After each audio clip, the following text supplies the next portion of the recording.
94 Walf Sénégal dellu si di leen siyaar di siyaare mboolem képp koo xam yaa ngi topp sunu chaîne YouTube bi di 94 Walf Sénégal way leen di ànd ak ñun saa su nekk way leen di abonné way leen di partager way leen di sem way leen di commentaire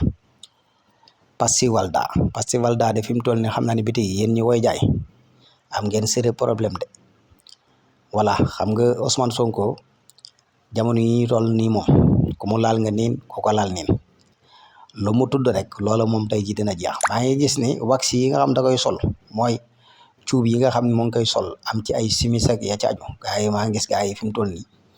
moom lañ def ay challenge gars yi ngi koy jënd di ko sol tey ji mu ñëw tuddati Passy Walda parce que loolu lépp sa parce que lan la mooy xam nga Sénégal lañ ne gis nañ ko daal muy lekk Passy rek ñu daal di bëgg ni voilà Ousmane Sonko moom Passy bi muy màcc ni moo tax nit ñi di ko topp ay waaye yéen a fàtte yàlla suñ borom xam nga yàlla mooy tànn jaamam bu nekk teg ko ca kanam ba pare nag feeñal ko te kenn du ci man dara maanaam fi mu toll nii ab jant la voilà boo ko bëggee muur da ngay sonn Ousmane Sonko fi mu toll nii ab jant la boo ko bëggee muur da ngay sonn voilà foofu la toll ndax xam nga am na fi ñoo xam ne nii biñ ci tolloo musaana jël benn loxo mbubb xotti ko def ko mbaxana voilà amoon na ñoo xam ne nii xewoon nañ ba tolloon foofu noonu ba defaroon fi ay mbaxana yoo xam ne nii voilà da ngay gis sa benn loxo mbubb rek nga daat koy xotti def ko mbaxana ndax lim soloon mbaxana moomu noonu xam ngeen ko voilà kon Ousmane Sonko guddi yi ñu toll nii lépp lu mu laal rek loola moom macha allah parce que boo xoolee fi mu toll nii Passy Walda bi gaa yaa ngi dem ci biti commencé woo jënd di ko def challenge tudd na ko voilà dañ koy jël boole ko son bi ba pare nag di ko challenge di jël Passy bi di mbàcc bu leen fàtte ne tamit dañoo toll ci période bi nga xam ne nii fi mu toll nii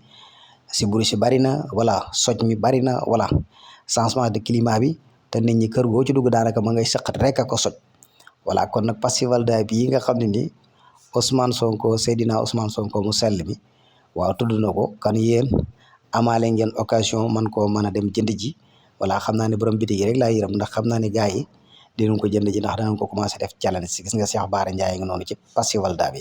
voilà Cheikh Bara Ndiaye nag voilà gis nañ ko moom day dund diine ak jamono fi mu toll nii ñu bari ñu ngi naan waa ndax kii Cheikh Bara Ndiaye mooma de ndax xam nga moom wax dëgg yàlla nag du mag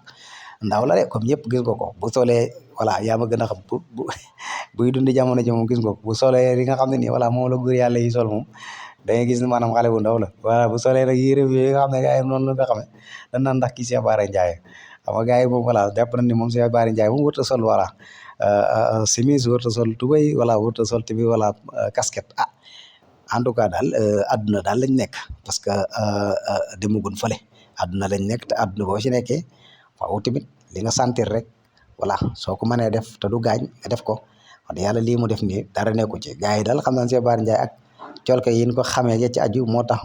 mu jaaxal leen voilà xam naa ne nag am na ñoo xam ne tamit nar na ñoo sonn lool durant 50 ans bi ñu fi nar a def ndax damaa xam ne fekkee 50 ans nga bëgg koo xeex bëgg di wax bëgg di loolu nar ngaa sonn ndax xam nga ni moo wax dëgg fa yàlla chaque jour yaa ngi génn yaa ngi gën a soof di ñi di gën a wax te yow dèjà maanaam liñ naan da ngaa trapé da ngaa wàcc saw yoon te saw yoon boo ko wàccee pour nga yeegaat yoon yi fi mu toll day metti day jafe voilà ndax ak rëy moo leen di jàpp xam nga dama xam ne yow ni nga jekkoo woon maanaam macha allah pour mën a am doomu aadama yi ndax ànd gi nga xam àndoo woon noonu ko yow ak say dëgg ya caay waaye fi mu toll dëgg yi nga daan wax yooyu yëpp daanaka mën naa ne fi mu toll ni nit ñi gisatul ko moo tax sa xeex bi ngay xeex gars yi nee nañ fi mu toll ni safeetut voilà kenn xamul looy xeex yaag Abdou Karim doo nga yam